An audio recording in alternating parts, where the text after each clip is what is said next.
Благодарам за присуството и поздрав и на оние кои што не гледаат и не следат онлайн. Македонија се соочува со сериозна ерозија на капацитети за справување со најголемата криза која што ја гледа и Македонија и Европа во последните декади. Системот не функционира, а економијата паѓа. Но она што функционира, за жал, се добрите пиар алатки. Една нела гледаме пиар алатки и по 3 пати појавување на ден со разни информации, но никаква активност. Една нела гледаме како си тераат собствен пиар на грбот на граѓаните, а реалноста е дека ништо не функционира. Председателот на државата самиот призна дека системот не може да издржи и системот ќе колабира. Па јавно прашувам, затоа што не е негова работа да констатира состојби, туку да решава состојби.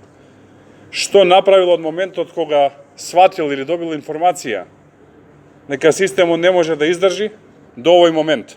Дали само констатира или решава проблеми? Тој од мај месец оваа година е председател на државата, а не аналитичар, и е избран на највисоката позиција во државата за да решава проблеми. Во таа насока, вчера без грам чувство ги гледаме Чеќерински и Димитров како ловат политички поени. А во исто време на Никола Димитров како прв човек на МНР му се заглавени илјадници македонци по аеродромите и граничните премини низ Европа. А Изата Чеќеринска говори за стандарди, а во исто време е неспособна да организира едно прифатилиште во пепелиште. Во исто време, да си преземиме и да видиме каква е реалноста. Јасно е дека не ги бива и неспособни се. Тотални аматерија водат државата и не може да се справат со последиците и од економската и од здравствената криза. Прво за здравствената безбедност на Македонија. Мерките се недоволни. Мерките не се доволно рестриктивни. Тоа не го кажуваме ние, тоа го кажуваат Обединетите нации.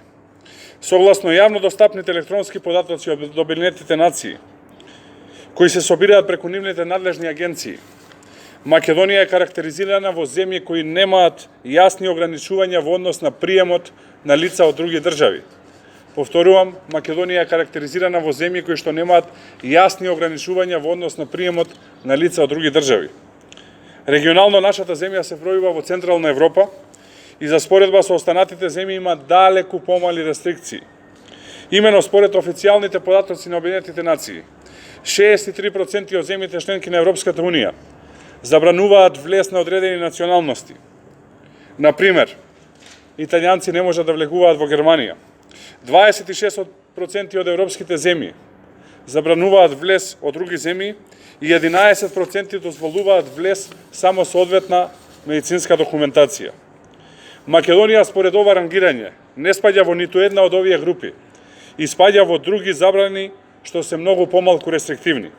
Ова е црвен аларм, значи дека Македонија спаѓа во други забрани што не се доволно рестриктивни, што можеме впрочем и да го видиме.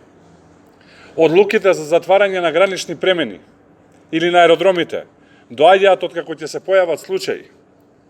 Одлуките за рестриктивно движење на одредени групи категории доаѓаат само и откако ќе се појават одредени случаи, што значи дека држава касни најмалце месец дена и се соочува со катастрофава која што ја гледаме, а доколку не се преземат поитни мерки, уште поголема катастрофа ќе гледаме во следниот период.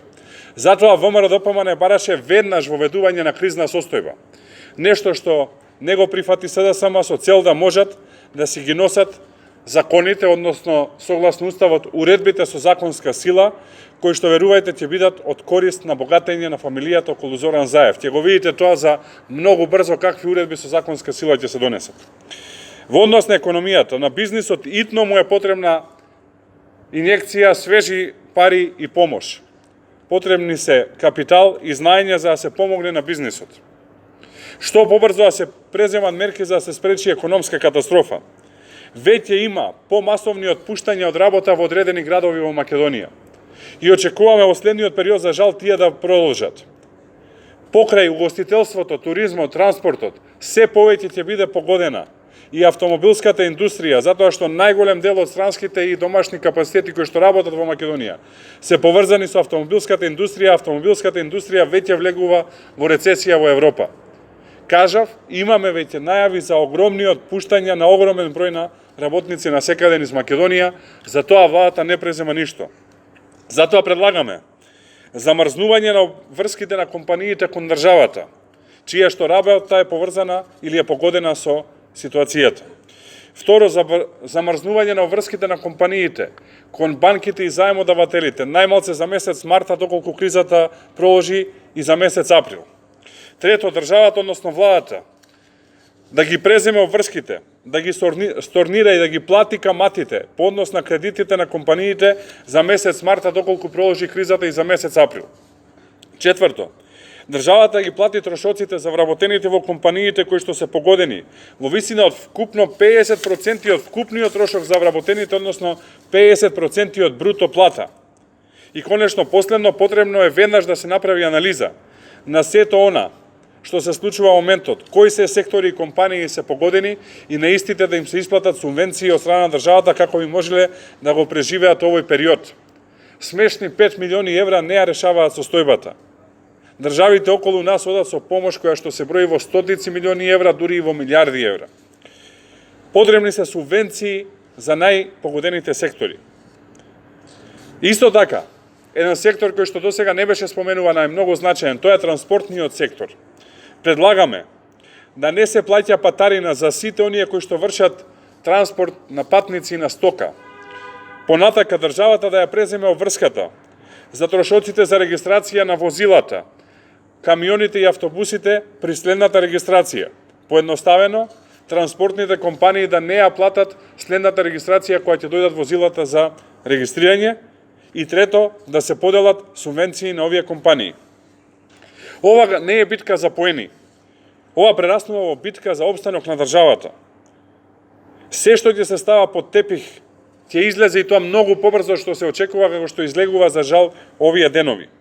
Укажуваме јавно што треба да се преземе и кои чекори треба да се преземат. Пред месец дена апелиравме за чекори кои што денес се преземаат.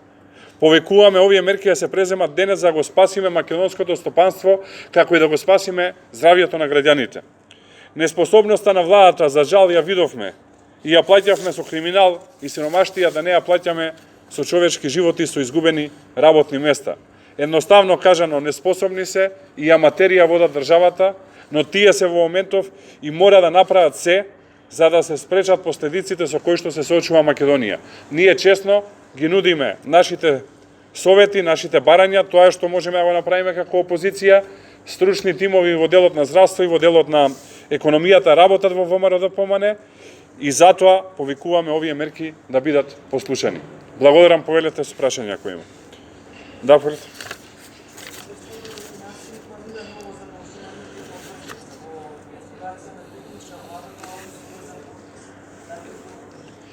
Утрово добивме таква информација дека Министерството за финансии сака да издаде обврзница во висина од 400 милиони евра. Тоа задолжување оди, како што кажавте, со врзан подпис заради техничката влада.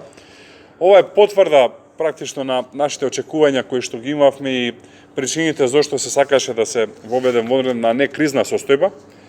Ние сме спремни и ќе го поддржиме ова барање за еврообврзница. Нема да бидеме како СДСМ кој што во 2005 и 2006 година исто така во услови на криза праќаше писма до кредиторите па пораснаа каматите. Напротив, сме спремни да поддржиме и ќе поддржиме под еден услов, да се формира комитет кој што ќе следи за што се трошат овие средства.